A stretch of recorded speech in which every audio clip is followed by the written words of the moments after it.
তার ঘরের জিনিসপত্র অনেক নিয়ে গেছে গা, আগুন ধরে পুড়িয়ে দিছে। বিচার আচার হইতেছে না, এমপি মন্ত্রী এরাই দুইটা ভাই কোনো আচার বিচার করতেছে না, এত ক্ষয়ক্ষতি দেশটা জ্বালাই হালাই দিল। সেনাবাহিনীর দরকার, মারামারিটা থামান খুবই প্রয়োজন।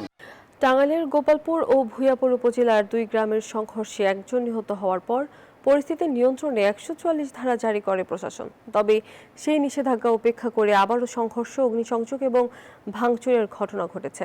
এতে নতুন করে আতঙ্ক ছড়িয়ে পড়েছে এলাকা জুড়ে। টাঙ্গাইল থেকে আতিকুর রহমানের প্রতিবেদনে থাকছে বিস্তারিত। টাঙ্গাইলে 144 ধারা উপেক্ষা করে ফের সংঘর্ষে জড়িয়েছে ভুয়াপুর দুদল গ্রামবাসী। সকালে অন্তত 5টি বাড়িতে অগ্নিসংযোগ এবং কয়েকটি ব্যবসা প্রতিষ্ঠানে ভাঙচুরের অভিযোগ পাওয়া যায়। এক পর্যায়ে বাগান ও ধান খেতে সংঘর্ষ ছড়িয়ে পড়ে, ধোঁয়ায় ছেয়ে যায় চারপাশ। এতে এলাকা জুড়ে চরম আতঙ্ক বিরাজ করছে। স্থানীয়রা বলছেন, দ্রুত শান্তি ফেরানো না গেলে ভয়ানক পরিস্থিতি তৈরি হবে। আশেপাশের কয়েকটি এলাকায় এই সংঘর্ষ ছড়িয়ে পড়ার শঙ্কা করছেন তারা।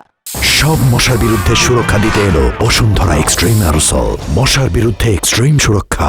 তার ঘরের জিনিসপত্র অনেক নিয়ে গেছে গা, আগুন ধরে পুড়িয়ে দিছে। বিচার আচার হইতেছে না, এমপি মন্ত্রী এরাই দুইটা ভাই কোনো আচার বিচার করতেছে না, এত ক্ষয়ক্ষতি দেশটা জ্বালাই হালাই দিল। সেনাবাহিনীর দরকার, মারামারিটা থামান খুবই প্রয়োজন। এদিকে প্রশাসনের কর্মকর্তারা বলছেন, প্রথমে 2 গ্রামের মধ্যে সীমাবদ্ধ থাকলেও এখন বিভিন্ন এলাকায় ছড়িয়ে পড়ার আশঙ্কা দেখা দিয়েছে। শান্তি ফেরাতে রাজনৈতিক নেতাদের সহায়তা চান স্থানীয় প্রশাসন।